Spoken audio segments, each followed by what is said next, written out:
Sebagai bentuk keseriusan mewujudkan Asta-Cita Presiden dalam program Makan Bergizi Gratis, Perwira Bintang 1 TNI Angkatan Laut turun langsung ke lapangan untuk mengecek kesiapan dapur sehat di Ogan Komering, Ulu Timur.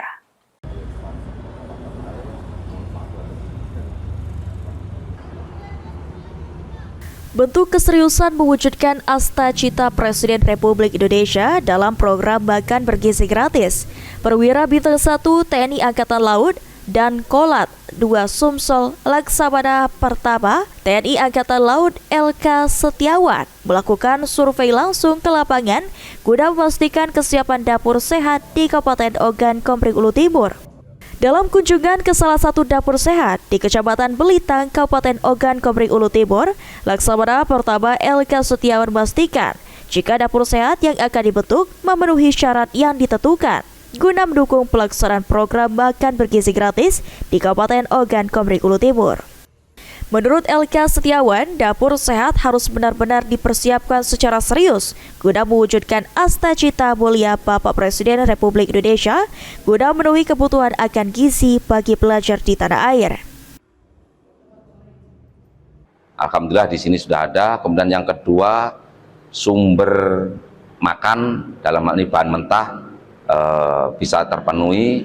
Kemudian yang ketiga, jarak tempuh untuk memberikan makanan bergizi gratis tidak boleh lebih dari 30 menit. Kemudian yang berikutnya adalah tempatnya cukup representatif, ada tempat parkir, tempat loading, tempat masuk bahan basah, tempat masuk ompreng yang kotor, semuanya ada di sini. Sementara itu, salah satu pemilik dapur sehat di Belitang menyampaikan kesiapan dalam mendukung suplai makanan bergizi gratis bagi pelajar khususnya di Kecamatan Belitang. Dan dengan adanya dapur sehat tersebut, nantinya dapat membuka lapangan pekerjaan bagi masyarakat sekitar. Sebagai mitra dapur mandiri, siap melaksanakan kondisi ini khususnya di Ogan Timur. Dengan dibukanya dapur sehat di sini nantinya, apakah akan menyerap tenaga kerja dari sekitar, Pak? Tentunya setiap dapur membutuhkan kurang lebih 50 tenaga kerja. Tentunya ini menyerap tenaga kerja di Ogan Timur, dan tentunya juga dengan 2 dapur ini minimal dibutuhkan 100 tenaga untuk kerja di dalam 2 SPPG yang kita dirikan ini. Elvanri Jeffriyadi, PAL TV.